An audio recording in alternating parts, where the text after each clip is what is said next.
अस्सलाम वालेकुम दोस्तों, अपनी नेक्स्ट वीडियो के साथ आपको वेलकम करता हूं अपने इस चैनल में। उम्मीद है सब खैरियत से होंगे। तो चलते हैं आज की अपनी अहम न्यूज और इन्फॉर्मेशन की जानब। सबसे पहले दोस्तों बात करेंगे मैरिज सर्टिफिकेट, ताज़ा तरीन नया अंदराज और उर्दू वाले निकाहनामे की। इस पे बात करेंगे सबसे पहले, और इसमें काफी दोस्तों की कमेंट आए हैं, उसको कवर करूंगा।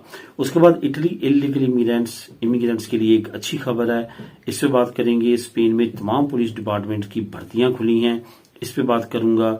और आखिर में बात करेंगे कि स्पेन ड्राइविंग लाइसेंस का नया निजाम जिसमें मजीद सख्ती की गई है, जो कि नवंबर से लागू होने जा रहा है, इस पे बात करेंगे वीडियो के आखिर में। तो दोस्तों न्यूज की डिटेल की तरफ जाने से पहले आपको बताता चलूं कि आज आप लोगों के साथ जो मैं लिंक शेयर कर रहा हूं, इटली इलीगल इमिग्रेंट्स के लिए जो अच्छी खबर है, इसका लिंक स्पेन तमाम पुलिस डिपार्टमेंट्स में जो नौकरी है इसका लिंक, स्पेन ड्राइविंग लाइसेंस का जो नया निजाम है इसका लिंक, ये तीनों लिंक्स आपको नीचे डिस्क्रिप्शन में मिल जाएंगे। आप खुद भी इनको क्लिक करके रीड कर सकेंगे। इसके साथ साथ दोस्तों आपको बताता चलूं कि जैसे आपने डिस्क्रिप्शन को क्लिक करना है, वहां पे जो पहला लिंक आपको मिलेगा वो यूके न्यूज चैनल का है। वहां पे जाके लाजमी तौर पे इस चैनल को भी सब्सक्राइब कर लें। क्या कुछ चल रहा है आजकल यूरोपीय यूनियन यूके के दरमियान, वो तमाम अपडेट्स वहां पे मैं अपलोड कर रहा हूं। मैरिज सर्टिफिकेट की ताजा तरीन अपडेट के बारे में बात करते हैं। बहुत सारे दोस्तों के कमेंट आते हैं, अगर इस वक्त क्राइसिस देखा जाए तो सबसे बड़ा जो क्राइसिस है स्पेन में जो इमिग्रेंट्स को दरपेश है वो है मैरिज सर्टिफिकेट का। मैरिज सर्टिफिकेट का इतना ज्यादा टाइम पीरियड लग रहा है कि इतना टाइम पीरियड आपका टोटल वीजा पे भी नहीं लग रहा, यानी कि फैमिली वीजा पे भी नहीं लग रहा। फैमिली वीजा का जो टोटल टाइम है स्पेन का और पाकिस्तान का तमाम या किसी भी कंट्री का जो आप वीजा फैमिली का अप्लाई करते हैं, जितना उनका टाइम लग रहा है उससे डबल टाइम जो है इस वक्त मैरिज सर्टिफिकेट जो है उन पे लग रहा है। और फिर भी उनका कोई भी आंसर नहीं आ रहा कि वो कहां तक मजीद टाइम लगाएंगे। मैंने पहले आप लोगों के साथ काफी कुछ शेयर किया, जिसमें मैंने जो रजिस्ट्रो सिविल सेंट्रल मैड्रिड है उसका टेलीफोन नंबर, उसका ईमेल एड्रेस, उसका एड्रेस, मैंने कहा था जो लोग मैड्रिड में रहते हैं या गिरदोनवा में रहते हैं मैड्रिड के, लाजमी तौर पर सीटा लेके सेंट्रल जाए मैड्रिड और रजिस्ट्रो सिविल में अपने केस की डिस्कशन करें, ताकि उनको पता चले कि ये केस इतनी देर से है। अगर आपकी फाइल दबी हुई है या उसमें कोई मसला है तो वो आपके सामने आ सके। दूसरा मैंने कहा था कि फोन करें, फोन पे भी आप मालूमात ले सकते हैं। तीसरा मैंने कहा था कि आप ईमेल करें उनको, उनसे पूछें कि मेरे केस का ये रेफरेंस है, ये एक्सपीरियंस है, ये सारी चीजें, इतना टाइम हो चुका है तो अभी तक आपने इसका आंसर कोई क्यों नहीं दिया। ये तमाम चीजें मैं ऑलरेडी मुख्तलिफ वीडियोज में आप लोगों के साथ शेयर कर चुका हूं। ये लाजमी तौर पर करें, जिन लोगों को इतना ज्यादा टाइम हो चुका है वो लाजमी तौर पर उनके दरवाजे पे जाएं और उनसे पूछें कि ये तमाम चीजें इतना ज्यादा डिले क्यों कर रहे हैं, क्या मसला है और क्यों आपने मेरी फाइल पे इतना किया। क्योंकि ये मैं इस वजह से बात कर रहा हूँ कि कुछ दोस्त ऐसे हैं जो 18 महीने और 20 महीने उनके कमेंट आते हैं कि हमने जमा करवाए हुए लग गए हैं, यानी कि 2 साल के करीब होने वाले हैं। उनको लाजमी तौर पर ये एक्टिविटीज करनी चाहिए। नए अंदराज की जहां तक बात करें तो नया अंदराज आपको बताता चलूं कि सबसे बेस्ट जो है वो तो है कि आपने ऑनलाइन अपनी फाइल को सबमिट करना है। अगर आप ऑनलाइन नहीं करना चाहते तो अपनी मुतलका रजिस्ट्रो सिविल चले जाएं। और यहाँ पे रजिस्ट्रो सिविल का मैं ये भी बताते चलूं कि हर रजिस्ट्रो सिविल का अपना कानून है, कोई पेपर मांगेगा और कोई पेपर मांगेगा। लेकिन यहाँ पे जो अब कॉमन चीज नई सामने आई है, जो आप लोगों से मैं जिक्र करना चाहता हूँ, वो है उर्दू का निकाहनामा। उर्दू का निकाहनामा जो है वो अमूमन तौर पे अब तमाम रजिस्ट्रो सिविल ने मांगना शुरू कर दिया। ना सिर्फ पाकिस्तानियों से मांग रहे हैं बल्कि जो हाथ का रिटर्न निकाहनामा बांग्लादेश वालों का है वो उनसे भी मांग रहे हैं और पाकिस्तानियों से भी मांग रहे हैं।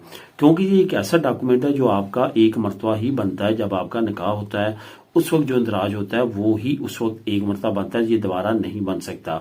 इस वजह से जो उर्दू वाला निकाहनामा है इसको आपने बहुत ज्यादा संभाल के रखना है। ये हर जगह पे आपके काम आएगा और इसको आपने लाजमी तौर पे इस्तेमाल करना है जब आप रजिस्ट्रो सिविल जाएं अपनी फाइल मैट्रिमोनियो की जमा करवाने। यहाँ पे आपको मैं एक और मशवरा ये देना चाहूंगा, अगर कोई रजिस्ट्रो सिविल आपसे ये नहीं मांगती तो फिर भी उसकी ट्रांसलेशन शुदा, यानी कि उर्दू को इंग्लिश में, इंग्लिश को फिर आगे स्पेनिश में ट्रांसलेट करके फिर आप उसको भी लाजमी तौर पे साथ जमा करवाएं। और कहें कि बाद में ये फालता लग के जो आएगा तो मजीद टाइम लगेगा केस में, तो आप ये पहले ही जमा करवा लें, बेशक वो ना मांगे। लेकिन अभी 99% जो रजिस्ट्रो सिविल्स हैं वो मांग रहे हैं आपका उर्दू वाला भी निकाहनामा, उसको लाजमी तौर पर सबमिट करवा दें ताकि बाद में आपकी फाइल में कोई भी जो फालता है वो लग के ना आए। तो ये दोस्तों ओवरऑल इस कंडीशन है और इस तरह से आपने करना है।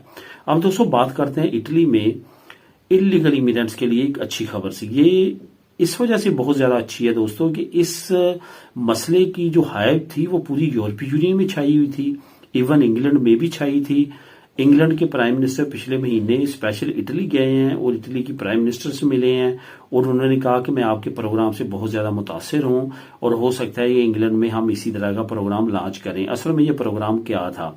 ये प्रोग्राम ये था कि इटली ने यूरोप के अंदर ही, बरे आजम यूरोप की मैं बात करूंगा, यूरोपीय यूनियन नहीं है क्योंकि अल्बानिया जो है वो भी यूरोपीय यूनियन का मेंबर मुल्क नहीं है। वो बरे आजम यूरोप में जरूर है लेकिन यूरोपीय यूनियन का मेंबर मुल्क नहीं है। उसके साथ इटली ने मुआहदा किया कि हमारे जितने भी इलीगल इमिग्रेंट समंदर के रास्ते या वैसे आएंगे, इटली में दाखिल होंगे, वो हम आपके पास भेजेंगे। आप यहाँ पे सेंटर ओपन करें, हम उसकी आपको फीस पे करेंगे, पैसे देंगे, यहाँ पे आपके पास रहेंगे, यहाँ पे उनके केसेस की सुनवाई होगी, यहीं से उनको डिपोर्ट कर दिया जाएगा। इस पे उन्होंने क्या किया कि 1 दर्जन इमिग्रेंट्स को भेज भी दिया आज से 3 दिन पहले और उन सेंटर्स में उनको भेज दिया और रखना शुरू कर दिया, जो कि 12 के करीब तादाद थी। आज ताज़ा तरीन अपडेट ये है कि इटली ने उन 12 को वापस बुला लिया इटली में। वजह क्या बनी?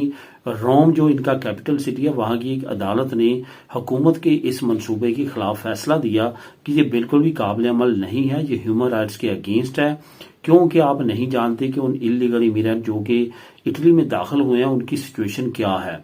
आप समझते हैं कि वो सेफ कंट्री से आए हैं क्योंकि वो ज्यादा बांग्लादेश से थे और इजिप्ट से थे, यानी कि मिस्र से, लेकिन उनकी सिचुएशन का उनको ही पता है। उनके खिलाफ जो भी आपने कार्रवाई करनी है या जो भी केस चलाना है वो इटली के अंदर रहते हुए चलाएं, आप किसी और मुल्क में उनको नहीं भेज सकते।